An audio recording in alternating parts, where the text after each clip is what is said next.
जो बच्चों का यौन शोषण करते हैं उनको सबसे बड़ी छूट और हौसला आज इस बेल के बाद मिलेगा, क्योंकि कुलदीप सिंह सेंगर का केस एक ऐसा केस है जिसमें इंसानियत तो क्या हैवानियत भी शर्मिंदा हो जाती, जानवर भी शर्मिंदा हो जाते। इसीलिए मैं क्योंकि इस जुडिशल सिस्टम का, इस जस्टिस सिस्टम का मैं भी हिस्सा हूँ, मैं शर्म से सर नहीं उठा पा रहा। इसके बाहर आने से तो ये हो गया कि मेरे साथ अब पूरा सिस्टम मेरे साथ है। ये मैसेज गया है कि जो अपराधी इसके कहने पे बच्ची को मारेंगे, बच्ची का अपहरण करेंगे, इसके परिवार वालों के साथ जो भी करेंगे, जो ये कर रहे हैं, आज तक भी कर रहे हैं, वो डरने की ज़रूरत नहीं है। पूरा सिस्टम मेरे साथ है, ये मैसेज गया है आज। पूरा सिस्टम को मैं दबा सकता हूँ, कुचल सकता हूँ, मेरी इतनी ताकत है, क्योंकि मैं एक पॉलिटिकल पार्टी का हिस्सा हूँ, मेरे परिवार वाले उस पॉलिटिकल पार्टी में मजबूत। मेन आधार ये माना जाए कि अपराधी ने आधी से ज़्यादा जेल काट ली है, इसलिए उनको बेल मिल गई। नहीं, वो दया का पात्र है। एक तो इस वजह से क्योंकि हाईकोर्ट में अपील को देर होगी, और दूसरा इसलिए कि कोई इसके व्यक्तित्व इतना बेचारे का शरीफ आदमी है, ये अच्छा, इतना बेचारा इतना शरीफ सा आदमी है, ये कोई आगे थोड़ी इसके साथ ज्यादती करेगा, ऐसा हम कैसे अंदाज़ा लगा लें। इन दो ग्राउंड्स पे मिली है, ये तो इतना शरीफ आदमी है। जो इस देश का संविधान बाबा साहब डॉक्टर भीमराव अम्बेडकर ने बनाया था, उसकी एक प्रकार से सबसे नृशंस हत्या होने का गवाह बना हुआ हूँ। मुझे इस बात को कहने में कोई गुरेज नहीं है कि मैं अपने आप में शर्मिंदा हूँ कि इस केस में, एक ऐसा केस जिसके बारे में सुप्रीम कोर्ट ने सुओ मोटो कॉग्निजेंस लिया था, मैं इतने दिन तक बहस करने के बाद भी नहीं समझा पाया। मैं अपने आप को सबसे बड़ा फेलियर मान रहा हूँ।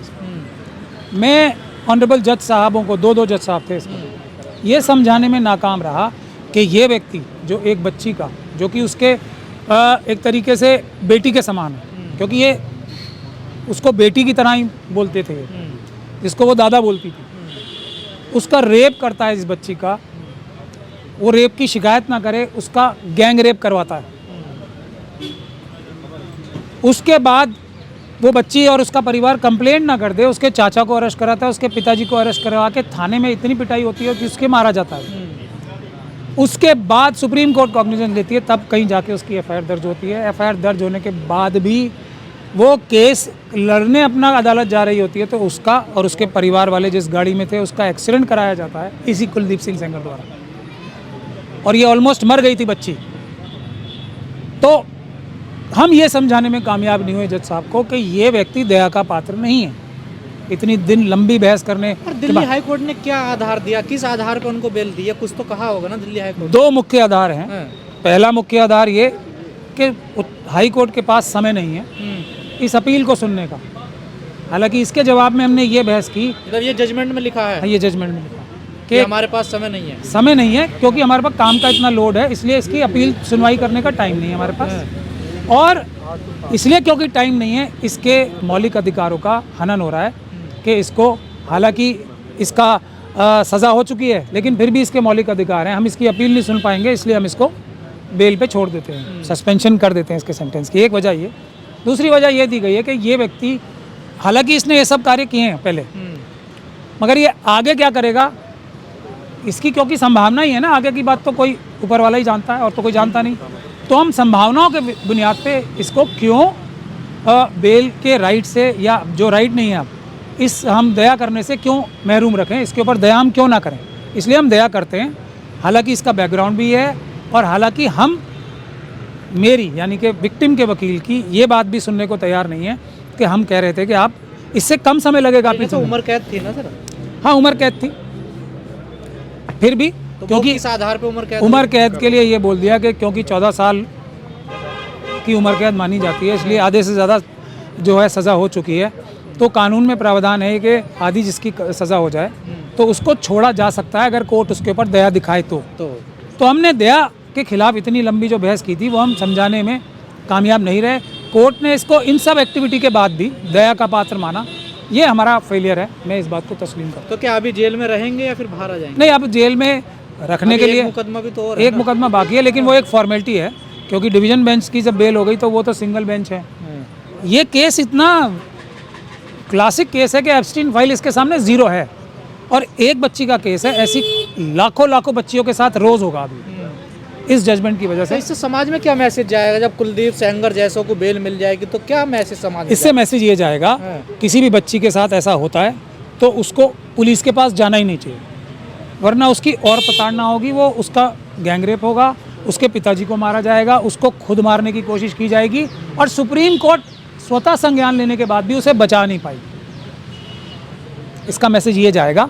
सरकार तो कहती है बेटी बचाओ बेटी पढ़ाओ, तो क्या कुछ आगे आएगी? कुलदीप सिंह सेंगर के हवाले करने के लिए बेटी बचानी है तो सरकार, उत्तर प्रदेश सरकार हो या केंद्र सरकार हो और या सीबीआई हो, सीबीआई के खिलाफ तो जज साहब ने नीचे के अदालत में फाइंडिंग दी है कि इसने पूरी ताकत लगाई कि कुलदीप सिंह सेंगर को बचा कैसे लिया जाए।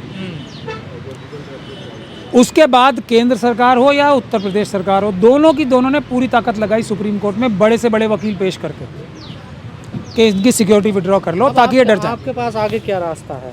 हमारे पास एक रास्ता तो सुप्रीम कोर्ट में ही जाने का है, दूसरा देश के नागरिकों के ऊपर जो अम्बेडकरवादी हैं या जो संविधान में इतना सा भी भरोसा रखते हैं या जिनको बच्चियों के प्रति इतना सा भी प्रेम है, इतना सा भी, उनको सड़कों पे आना चाहिए।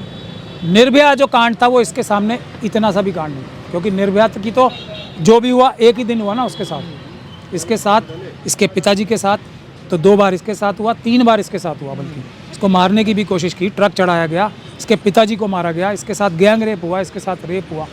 और निर्भया को जो व्यक्ति ने किया वो उसके पिता जैसा नहीं था, उसको वो दादा नहीं बोलती थी, उसको दादा बोलती। कोर्ट ने यह भी शर्त रखी है कि जहाँ पीड़िता रहती है 5 किलोमीटर के आसपास दायरे में आप नहीं जाओगे। क्या मतलब है इसका? मैंने आपको बताया ना, इसीलिए तो मैं बोल रहा हूँ कि ये मेरा फेलियर है। मैंने इतनी अच्छी तरीके से ये बात कई दिन तक समझाई कि ये व्यक्ति, इसके ऊपर कोई भी कंडीशन लगा लो, ये तो जब एसएचओ से, पुलिस के अधिकारियों से ये काम करवा सकता है, इसको खुद अपने हाथ से थोड़ी करना है। इस मामले में 4 लोगों की मृत्यु हुई थी कुल, तो बाकी भी मामले चल रहे हैं या वो खत्म हो जाएंगे अभी? सीबीआई, एक केस में तो फाइंडिंग आई है ना, सीबीआई पूरी ताकत लगा के ये इन्वेस्टिगेशन करती है, ये मेरा इल्ज़ाम है उनके ऊपर, और ये फाइंडिंग भी है जज की कि किस प्रकार से इसकी मदद की जाए, किस प्रकार से इसे बरी कराया जाए। केंद्र सरकार अपने बड़े से बड़े वकीलों को खड़ा करती है सुप्रीम कोर्ट में ये कहने के लिए कि इसके सुरक्षा छीन ली जाए ताकि कुलदीप सिंह सेंगर और ये आपने सामने अकेले रह जाए। ये उत्तर प्रदेश और केंद्र सरकार करती है। सीबीआई के जो वकील इतनी सी भी अच्छी बात करते हैं ना, वो क्यों हट जाते हैं या हटा दिए जाते हैं इसी हाई कोर्ट से, ये इसकी कोई एक्सप्लेनेशन आज तक ना इस जजमेंट में कुछ लिखा है ना किसी और ने पूछी है आज तक। और कितने केस चल रहे हैं बाकी जिनमें जजमेंट आना बाकी है? अभी एक केस तो हमने एप्लीकेशन लगाई है, एक केस में जिसमें इसके पिताजी की मृत्यु हुई थी, उसमें लगाई है कि इसमें डेथ पेनल्टी होनी चाहिए थी। सीबीआई और सरकारी वकीलों ने मिलकर केस को हल्का करके उसमें 10 साल की सज़ा कराई है, जिसमें मृत्युदंड होना चाहिए था। वो अपील भी हमारी पेंडिंग है। तो ये तो सर चलन सा नहीं हो गया? बिल्किस बानो के अपराधियों को भी देखिए ऐसी बेल। बिल्किस बानो एक है, किस दिन बिल्किस बानो और ये जो उत्तराखंड की बच्ची है, हाथरस की बच्ची का एग्जाम्पल है ना आपके सामने, किस दिन, कौन सा ऐसा दिन जाता है किसी बच्ची के साथ ये ना होता हो? कितने पॉक्सो के केसेस में सज़ा हो रही है बताओ आप। सारा ज्ञान जो हमारे सिस्टम को आ जाता है वो इन्हीं केसेस में तो आता है। देखिए जो यूएपीए के केसेस में क्या है, यूएपीए के केसेस में, जो आतंकवाद के केसेस में जो लोग फंसाए गए हैं या फंसे हुए हैं, उसमें बुनियादी वजह क्या है बेल ना देने की? कि प्रथम दृष्टया ये बेगुनाह है। ये इसमें मैं अपनी तरफ से नहीं, ये सबका माना हुआ बात है, लेकिन कानून में प्रावधान ये है कि प्राइमा फेशियाई, प्रथम दृष्टया ये बेगुनाह नहीं लग रहा, प्रथम दृष्टया, हालांकि ये बेगुनाह अभी कानूनी है, प्रथम दृष्टया नहीं लग रहा, इसको इसलिए बेल नहीं मिलनी चाहिए। कुलदीप सिंह सेंगर के केस में क्या है, प्रथम दृष्टया ये अपराधी है, एक पूरा ट्रायल हुआ है लंबा, सुप्रीम कोर्ट के डायरेक्शंस पे ये दोषी है, मगर फिर भी इसे छोड़ देना चाहिए। क्या नेता होने का फायदा मिला है नेताजी को? नहीं, नेता होने का तो क्या, एक तो पुरुष होने का फायदा मिला है, हमारा देश पुरुष प्रधान है, बाबा साहब के संविधान का उल्लंघन अगर करना हो तो महिलाओं के साथ और वीकर सेक्शंस के साथ सबसे पहले होता है। विधायक रहे हैं सत्ताधार पार्टी के रिश्तेदार, अभी जो इनके रिश्तेदार हैं, अभी भी सत्ताधारी पार्टी में बड़े बड़े ओहदों पे और इलेक्टेड लोग हैं, और ये उत्तर प्रदेश का चुनाव भी आ रहा है, समझ लीजिए आप। लोग कह रहे हैं कि मनुस्मृति से जजमेंट दिए जा रहे हैं, जैसे बहराइच में दिया गया है, क्या ऐसी गुंजाइश यहाँ भी हुई है क्या? मनुस्मृति का जो सबसे खराब वर्जन है, जो सबसे खराब इंटरप्रिटेशन है ना, उससे भी ज़्यादा खराब लॉजिक है इसका। ये इस जजमेंट की क्रिटिसिज्म है। मनुस्मृति जो सबसे बुरी बात कहती है महिलाओं के बारे में, उससे भी खराब लॉजिक देके ये जजमेंट दी।